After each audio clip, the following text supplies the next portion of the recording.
Bon matin, j'espère que vous allez bien, qu'on se prépare à prendre un bon petit déjeuner spirituel tous ensemble. Et comme on le fait à tous les mercredis, je rejoins quelqu'un que j'apprécie beaucoup, M. Eddie Savoie.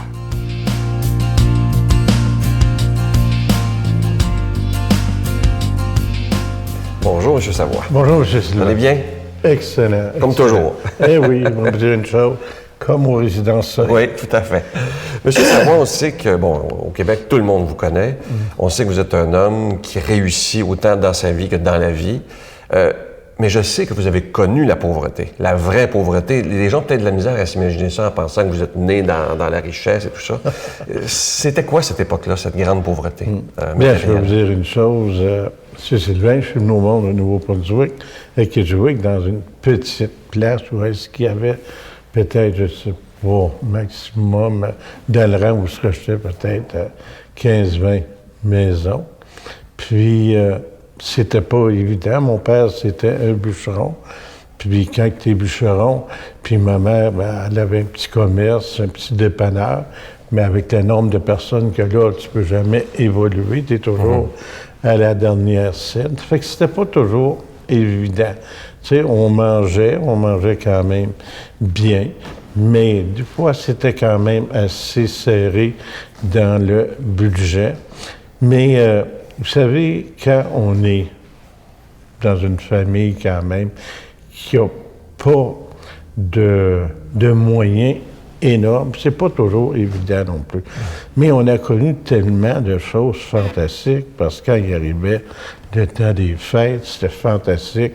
Si on recevait quelque chose à notre bas de Noël, c'était hors du commun. On appréciait énormément toutes ces choses-là.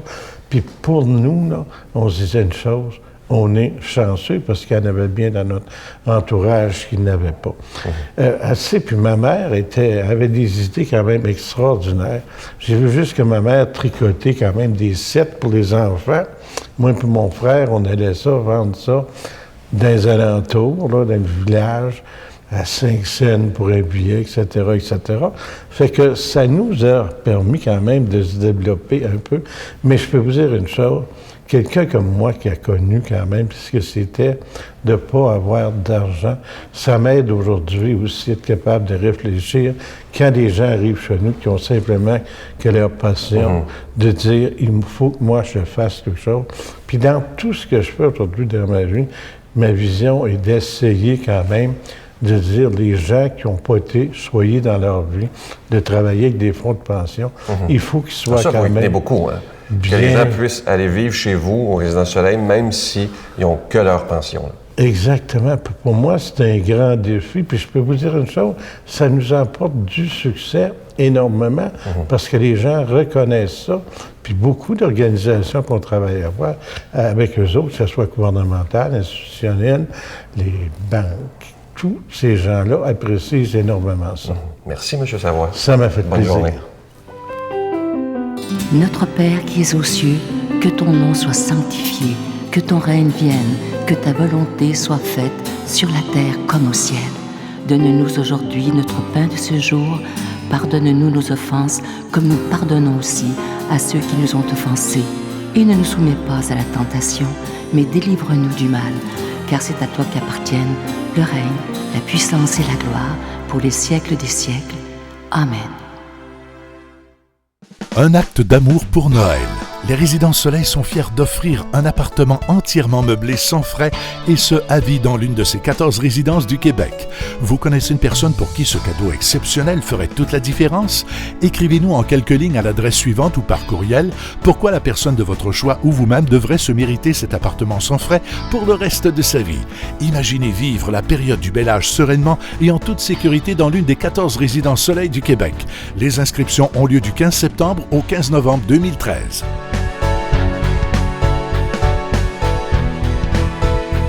Vous savez que beaucoup de gens ont toujours voulu savoir quel était le secret de Sœur Angèle pour avoir toujours ce si beau sourire, passer à travers de grandes épreuves. Elle en a eu dans sa vie, c'est une enfant de la guerre et elle a été très malade lorsqu'elle était jeune. Et vous le savez, évidemment, il y a environ un an, un petit peu plus d'un an, elle a été victime d'un cancer très grave qui aurait pu l'emporter malheureusement.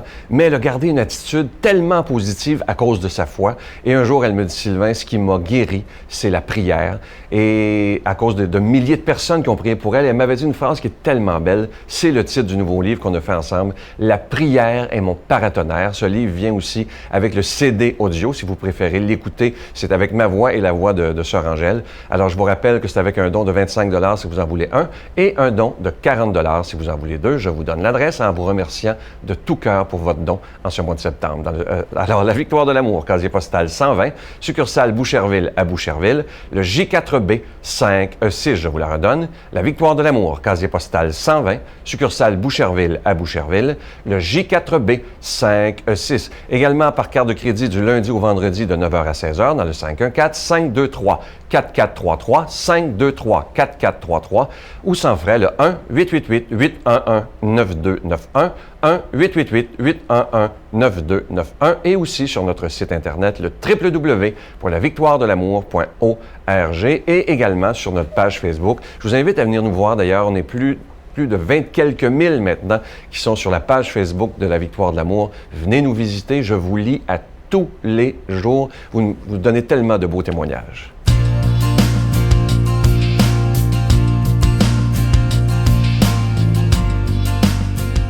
Mon Dieu, donnez-moi la sérénité d'accepter les choses que je ne peux changer, le courage de changer les choses que je peux et la sagesse d'en connaître la différence. Amen. Aujourd'hui, pour proclamer la parole de Dieu, on rejoint notre ami, l'abbé Daniel Gilbert.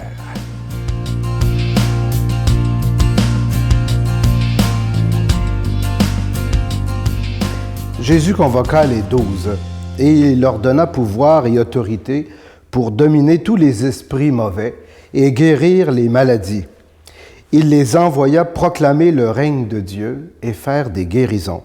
Il leur dit, « N'emportez rien pour la route, ni bâton, ni sac, ni pain, ni argent. N'ayez pas chacun une tunique de rechange. Si vous trouvez l'hospitalité dans une maison, restez-y. C'est de là que vous repartirez. Et si les gens refusent de vous accueillir, sortez de la ville en secouant la poussière de vos pieds. Ce sera pour eux un témoignage. » Ils partirent et ils allaient de village en village, annonçant la bonne nouvelle et faisant partout des guérisons. Acclamons la parole de Dieu. Bon matin à tous et à toutes. J'espère que vous allez bien ce matin, en cette fin du mois de septembre. Jésus, ce matin, envoie ses disciples en mission. Vous savez, on est tous conscients que la mission, elle est déjà, bien sûr, commencée pour tout le monde. Hein? Mais c'est bon de laisser le Seigneur nous renligner, je dirais, nous renligner sur la route de notre mission. D'abord, Jésus nous indique c'est quoi qu'on a à accomplir. Hein? C'est quoi le but de la mission? Et le but de la mission, Jésus nous le dit ce matin, c'est de dominer les esprits mauvais. Hein? Première partie de notre mission. Mais qu'est-ce que ça veut dire, ça, dominer les esprits mauvais? Hein? Je ne sais pas si vous êtes comme moi, mais des esprits mauvais, ça reste un peu vague, c'est abstrait, ça. Hein? Les esprits, n'avez-vous déjà vu ça, vous, des esprits mauvais? Hein? Et pourtant, Jésus sait bien que ses disciples sont envoyés vers des hommes et des femmes, vers des êtres humains qui vivent toutes sortes de situations. Vous savez, des fois, je dis aux gens, moi, que dans le monde, il y a toutes sortes de mondes. Et il y a toutes sortes de gens blessés aussi en ce monde. Alors, on peut imaginer ici toutes les souffrances et toutes les situations complexes que doivent vivre des gens. Hein? Puis des gens, des fois, proches de nous. Vous savez, l'autre jour, j'ai accompagné un groupe en voyage et il y avait une personne dans le groupe qui avait vraiment toujours des réactions négatives. Hein? Une personne, on voyait, qui vivait des choses très difficiles, mais je ne pouvais pas voir qu'est-ce qu'elle vivait, cette personne-là, jusqu'au jour où je me suis assis avec elle. Et là, qu'on a commencé à jaser. Elle m'a parlé de sa vie, elle m'a raconté son histoire. Et bien sûr, les blessures de son enfance, de sa jeunesse, et puis comment ça allait tout croche dans sa vie, ses handicaps, hein, tout ce qu'elle portait de difficile en elle. Alors, vous savez, je l'ai écoutée longuement, et là, j'ai eu l'impression que tout ce qu'elle vivait de mauvais en elle, on pourrait dire les esprits mauvais, hein, c'est-à-dire toutes ces blessures-là, toutes ces choses-là qu'elle portait en elle, à un moment donné, juste le fait de les partager, d'avoir quelqu'un qui l'écoutait jusqu'au bout, eh bien là, j'ai comme senti que ça faisait de l'espace en elle. Hein? La marmite là, qui était sur le bord d'exploser là, est en train de sortir. Ça sortait, ça, cette pression-là. Alors c'est ça que Jésus veut nous dire ce matin. Hein? Dominer les esprits mauvais, guérir toute maladie, justement les maladies du cœur, on pourrait dire, puis le désespoir et le découragement aujourd'hui qu'il peut y avoir dans le monde, dans nos familles, les gens tout proches de nous. Jésus nous dit, vous êtes remplis de l'Esprit de Dieu pour aider ce monde-là. Et vous laissez aussi aider par des gens qui prennent le temps de nous écouter. Voyez-vous, c'est ça, dominer les esprits mauvais, guérir toute maladie. Mais pour ça aussi, le Seigneur, il nous dit une chose importante, qu'à chaque fois qu'on écoute quelqu'un, à chaque fois qu'on accompagne quelqu'un dans ce qu'il vit de difficile, eh bien, le règne de Dieu est tout proche. Le règne de Dieu, il est tout proche parce que la vie est en train de jaillir. La vie, elle veut s'exprimer. La vie, elle veut vivre. Et c'est ça que le Seigneur nous rappelle dans notre mission. Puis pour ça, il faut être un petit peu dépouillé, hein? Emporter rien, hein? Ni sac, ni bâton, ni argent. On ne peut pas partir comme ça en voyage sans rien emporter, c'est bien sûr, hein? Mais pour la mission, le Seigneur nous dit, dépouillez-vous un peu intérieurement. Hein? Emportez pas vos préjugés, par exemple, quand vous allez rencontrer quelqu'un ou vous vivez toutes sortes de situations. Soyez un peu libre intérieurement, un peu libre. Et essayez de poser le regard de Dieu sur les situations, les événements que vous avez à vivre, les gens que vous rencontrez. C'est comme ça qu'on est dépouillé un petit peu, qu'on est libre et qu'on peut accueillir l'autre dans ce qu'il est, dans ce qu'il vit, et leur apporter surtout cette bonne nouvelle. Au cœur des drames humains, et Dieu sait comment il y en a dans notre monde, eh bien Dieu est présent, et Dieu nous aime, il est compatissant, et il nous donne toutes les grâces pour accomplir cette mission-là. Alors, je demande au Seigneur ce matin qu'il déverse toutes ses bénédictions en vous, au nom du Père et du Fils et du Saint-Esprit. Amen. Je vous salue Marie, pleine de grâce. Le Seigneur est avec vous. Vous êtes bénie entre toutes les femmes, et Jésus, le fruit de vos entrailles, est béni. Sainte Marie, Mère de Dieu, priez pour nous pauvres pécheurs, maintenant et à l'heure de notre mort. Amen.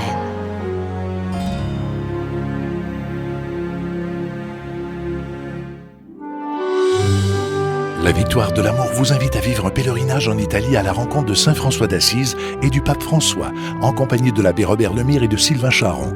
Nous visiterons Assise, Florence, Cassia, Orvieto et Rome. Nous assisterons aussi à une audience générale en compagnie du pape François au Vatican, du 25 mai au 5 juin 2014.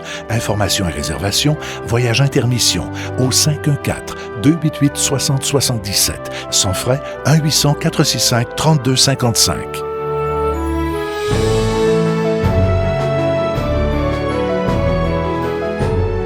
Je voudrais vous laisser avec une belle pensée ce matin qui fait beaucoup réfléchir. Ça dit ceci: au moment où la chenille croit que sa vie est finie, c'est alors qu'elle devient un papillon. Alors vous savez, si vous vivez peut-être des problèmes dans votre vie en disant « je ne passerai pas à travers, je ne réussirai pas à passer à travers ça », dites-vous que le meilleur est à venir, qu'il y a quelque chose de beau qui peut vous arriver aujourd'hui ou dans les jours qui viennent. Surtout, ne désespérez jamais, le soleil finit toujours par se lever. À demain. Bye. Il arrive un drame. C'est bien entendu. On nous l'a kidnappé, mon Dieu, le soir du 1er novembre 84. Mais cette journée-là, c'était une journée d'enfer. Excusez de dire ça comme ça, parce qu'il y a eu 3 enfants. La même journée? La même journée. Dans l'après-midi, dans le quartier Centre-Sud, un petit garçon de 4 ans. La Victoire de l'amour remercie de tout cœur les Résidences Soleil de leur accueil si chaleureux.